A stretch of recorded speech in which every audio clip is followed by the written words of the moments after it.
What's up, guys? Welcome to Tomahawk TV's Living Arcade, and yes, it's finally here, From Software's spiritual successor to the Dark Souls series. But how does it compare to Dark Souls, and more importantly, is it as good?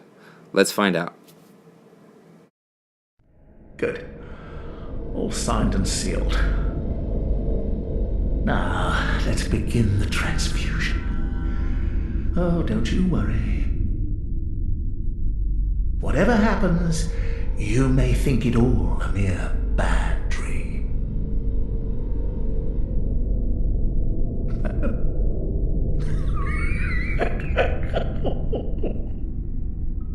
Welcome to Yharnam, good hunters, From Software's haunting and beautiful new world.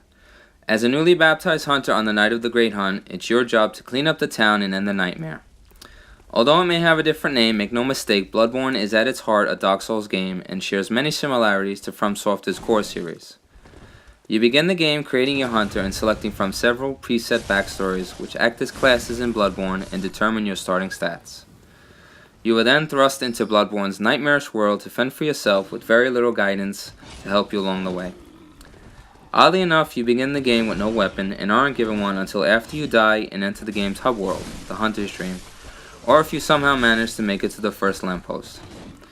You also don't have access to the Plain Doll NPC to level up your hunter until after attempting the Cleric Beast boss or by gaining insight. I find the beginning of the game quite awkward because of these factors, and Bloodborne definitely could have used a better tutorial. Once you've made your choice of the game's starting weapons, Bloodborne settles in as you explore the city of Yharnam, gaining further access deeper into the city and unlocking shortcuts. Bloodborne's single cohesive world is impressive and oozes gothic style.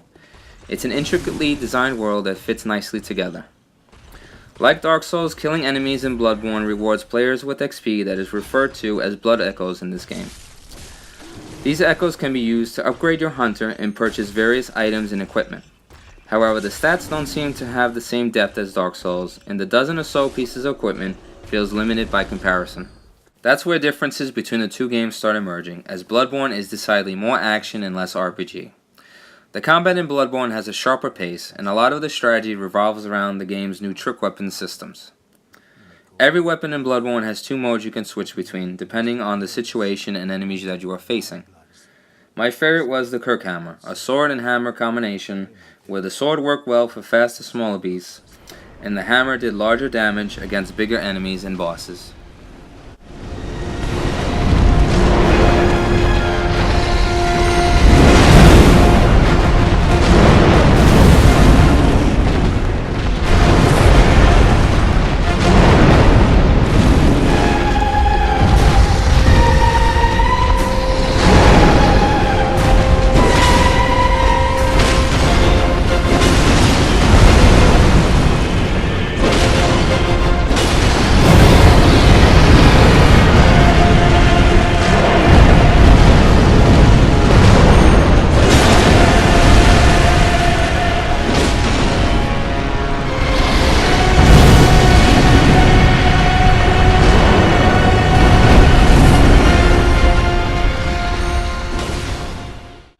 Like you'd expect from its pedigree, Bloodborne is a difficult game where patience and persistence will be necessary if you ever hope to overcome the game's enemies and bosses.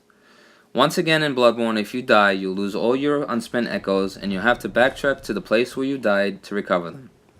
Your echoes can even be picked up by an enemy this time around, and you will have to kill that enemy in order to release them. Of course, if you die in the attempt, you can kiss those echoes goodbye. Built from the ground up for the PlayStation 4, Bloodborne's graphics are gorgeously realized, from the highly detailed environments to the giant, beautifully animated bosses. There are occasional dips in frame rate, but I'm happy to say they never affected gameplay and aren't a factor during the many boss fights I've encountered. Also worth mentioning is the game's incredible score that really amps up during boss fights and complements some of the areas of the game beautifully. My only technical complaint is the game's load times, which can be excessively long. This can be frustrating if you are stuck in a particular difficult section or boss and find yourself dying and reloading more than you'd like to. Because of its difficulty, I find Bloodborne tricky to recommend, and your mileage is going to vary greatly depending on how much punishment you're willing to endure to see the game through to the end. I'm also disappointed that Bloodborne doesn't seem to have the same kind of depth I was expecting. But this is not so much a slight against the game, but at my own expectations, as Bloodborne is its own game and deserves to be measured by its own merits. Despite some minor flaws, there's no doubt Bloodborne is a masterpiece, and has a degree of polish that is missing from many current generation games. If you have a PlayStation 4, seriously consider adding Bloodborne to your collection. Yes, this game is boss.